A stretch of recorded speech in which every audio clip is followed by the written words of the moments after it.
सारे विद्यार्थियों, आपके यूनिट टेस्ट जो हैं वो ख़त्म हो गए हैं और ऑनलाइन क्लासेस शुरू हो चुकी हैं।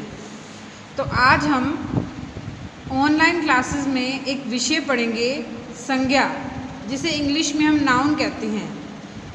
पिछली क्लासेस में, कक्षाओं में आपने संज्ञा के बारे में काफ़ी कुछ पढ़ा होगा और एमडी सर ने भी नाउन को बहुत बार एक्सप्लेन किया है।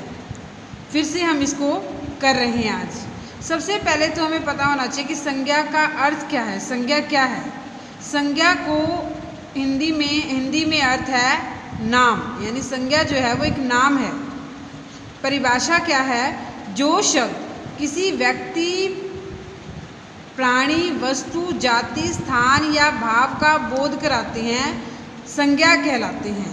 कि ऐसे शब्द जो किसी व्यक्ति, प्राणी, वस्तु, जाति, स्थान या भाव का बोध कराते हैं, उन्हें संज्ञा कहते हैं। जैसे राम व्यक्ति का बोध करा रहा है, ये संज्ञा है। दिल्ली, ये भी किसी स्थान का बोध करा रहा है, तो संज्ञा।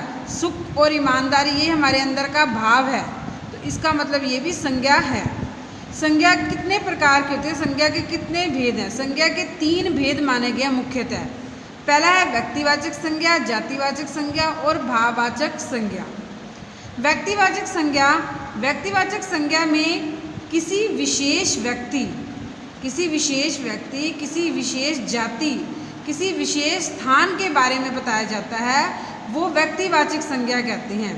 जैसे भिवानी, तो ये विशेष जगह के बारे में बता रहे हैं, भिवानी में ही ये चीज़ हुई थी। भारत भी आपको जगह बता रहे हैं, देश के बारे में नहीं बता रहे, भारत जगह के बारे में बता रहे हैं, विशेष जगह के बारे में। राकेश, ये भी किसी विशेष व्यक्ति के बारे में बात की जा रही है। गंगा, ये भी किसी विशेष व्यक्ति के बारे में बात की जा रही है, इसलिए सभी व्यक्तिवाचक संज्ञा है। जातिवाचक संज्ञा उसमें कहते हैं जिसमें एक ही जाति के सभी के बारे में समान रूप से बात की जाती है, वो जातिवाचक कहते हैं जिन संज्ञा शब्दों से।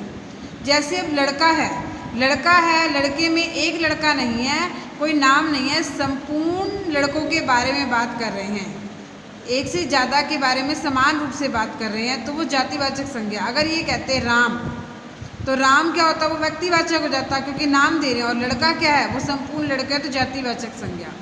भाववाचक संज्ञा, जिन संज्ञा शब्दों से किसी के गुण, दोष, भाव आदि के बारे में पता चलता है, उसे हम भाववाचक संज्ञा कहते हैं।